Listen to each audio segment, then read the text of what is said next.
In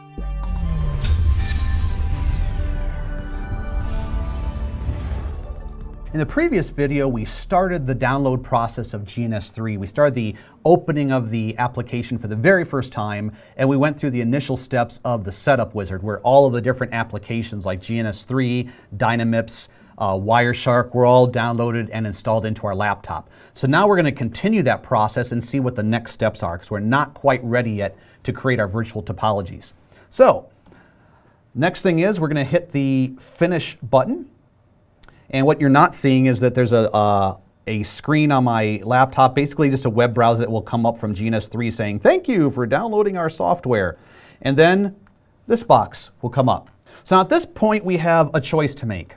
So we can either run GNS3 on the local server or within a virtual machine. So let me just talk about that real briefly here. First of all, if your primary reason for using GNS3 is that you just want to create Cisco topologies, you want to practice Cisco iOS command line routers, and you want to connect them together, then really all you have to do is select the local server option, which is not selected by default right there.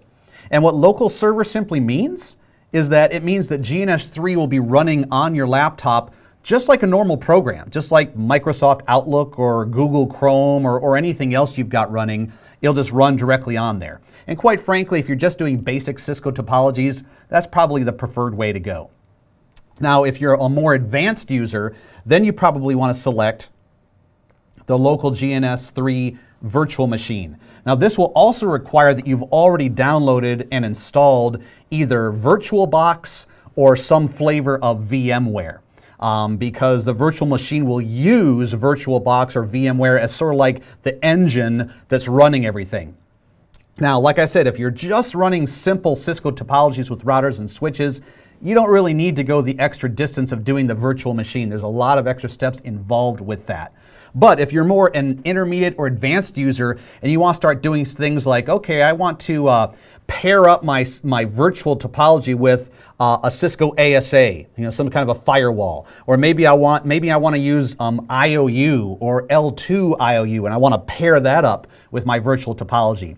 In those particular cases, now we have to start getting virtual machines involved. But that's more complex stuff, and we're not going to cover that in this particular series of videos.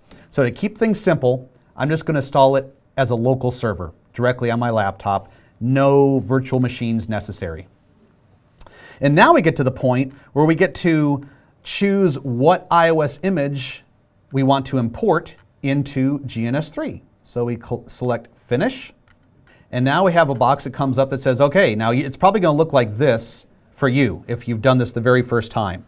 And here's where you get to browse for wherever you've downloaded your Cisco iOS software to. So I'm going to browse.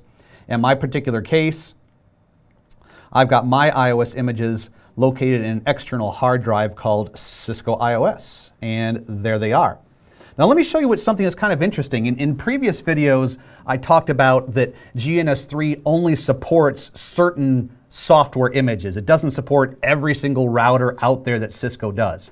Now what if you had ignored that and you downloaded a Cisco iOS software image that GNS3 didn't support? What would happen? Well, let's take a look at that.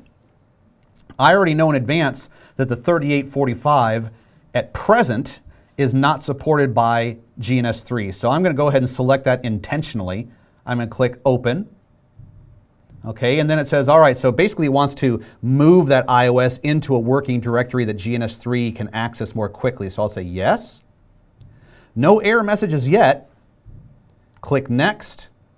And then I get the error message where it says the iOS image for that particular platform is not supported by this application. So even if you didn't do your research ahead of time, you'll get that error message. Now, hopefully you didn't spend a lot of time and money downloading an iOS software image that ultimately you can't use in GNS3.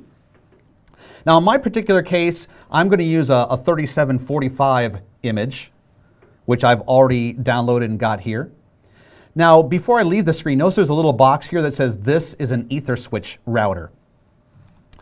Once we get into the world of switching with GNS3, we'll see that we've got two sort of high-level choices. Actually, we have three choices, but for the basic world of switching, there's two choices. The two choices are GNS3 comes with sort of like a built-in, very simple switch. like I talked about in the previous video, I talked about the virtual PC simulator that comes built in. Well, that's not a full-fledged PC. That's not running Windows or anything like that. It's basically a real stripped-down PC that just allows you to do like TCP and UDP streams and some ICMP and stuff like that. Well, similarly, there's something called a built-in node, which is a switch node. And if you select that, you can select VLANs on there, you can select 802.1q trunking, and that's about it. So there's no command line, it's all GUI driven with little drop-down boxes and stuff. So for simple switching, if you just want to connect some routers with a switch, and you don't really care about actually configuring switches, that's your easiest option. Now, if you want to get a little bit more experience, which you probably will, actually configuring the command line for switching commands like configuring a VLAN in the command line, configuring VTP, modifying some of your spanning tree parameters. Well, then your next choice is to use something called an ether switch module. I'll talk more about that in detail, but of all the Cisco routers that GNS3 supports, some of them, like the 3745 that I'm going to select here, support that particular module. And it's actually a module that in a real router you would slip in. It actually has 16 ports on it, and it's like a little mini switch that you sort of slide into an empty slot in your router. So in this particular case, if that's what I wanted, I would actually click that box. So what I'm going to do is I'm actually going to do this twice. The first time I'm just going to import this as a normal router without that module. So I'll hit next. Actually, you know what? Let's make it simple for ourselves. Because even the ether switch router, even though it's got that module in it that's the ether switch, it also has other module slots available for like fast Ethernet cards, our routable interfaces, serial interfaces. So to make things simple, let's just have, well, just to show you, I'll have a router and an ether switch to show you the variety. But what I was going to say was you could just have every router in your topology as an ether switch. And you could use the switching module in some of them, and you could not use the switching module in others of them, but all of them could have serial interfaces and stuff like that. But to show you the difference, I'll just keep on going here. Now, what's kind of interesting here is in the process of creating these videos, I've installed and uninstalled GNS3 multiple times. And even though I've done that, it's remembering some of the stuff I've done previously. If you're doing this for the very first time, chances are it's not going to default to 256 megabytes of RAM. I think it actually defaults to 128 megabytes of RAM. So you're going to want to verify, like I said in some of the previous videos, what the RAM requirements are for your software image. Now, in my particular case with this 3845, nope, that's wrong. I don't want a 3845. That is the wrong image. So let's go ahead and use the existing image. It remembered this, even though I've installed and uninstalled everything. 3725, there we go. There we go, 128 megs of RAM. That is wrong. I need to double that to 256 megabytes of RAM. Then click Next. And now here's where I get to select what modules or port adapters I want in my chassis. And so the nice thing about this is, you know, a question I had when I was first learning about GNS3 was I wondered, well, if I fully load this thing, if I populate every slot with something, is that going to hurt things? Is that going to slow it down in some way? And actually, it doesn't. I was actually told by the GNS3 developers itself that you can do that. There's no harm in doing that. So go right ahead. So I'm going to go ahead and do that. And it comes with a fast Ethernet slot already on it. Now this is just because of this particular router that I've selected. And another slot, I'm going to put another fast Ethernet card, and then I'll put another fast Ethernet card. And as I go forward, I've got some WIC slots available. Once again, these are slots available in the 3725.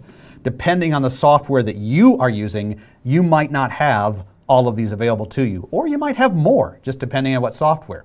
So I'm going to put some serial interfaces in these slots right here. So I'm going to have tons of interfaces in every single one of my router to give me lots of flexibility in the types of topologies that I design. Click Next. All right, so it's thinking about it a little bit. Oops, oh, I wanted to go back there. So let's edit.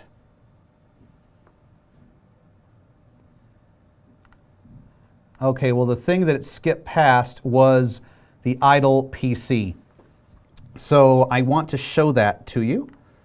So I'm going to go ahead and remove this. And here's a good way of doing it. So once it's in there, you just click delete to get rid of it. And to add a new router or an additional router, you just click new. So let's just go through the process here. Everything's going to be the same. Upgrade my memory. And this is up. Hold on a second. Let's put my cards in here.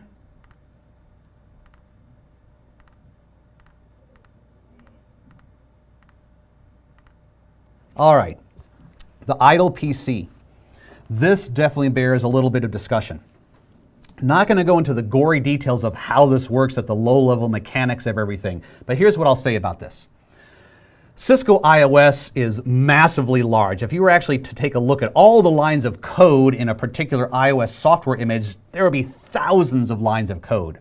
And what some of those lines of code do is they instruct the CPU to go into an idle state, because it's waiting for some sort of event or trigger to happen, like an incoming data packet, or an incoming BGP update, or a TCP keep alive, or something like that. Well, that's all well and good if that iOS is working on a real physical Cisco chassis. The problem is, it's not. In this particular case, it's working on an emulated router provided by Dynamips and the whole virtualization behind this. And so when it goes into that idle state, it ends up staying in that idle state and sort of going into this like infinite loop, which can actually cause your CPU on your laptop to skyrocket and go to like 100%. We don't want that.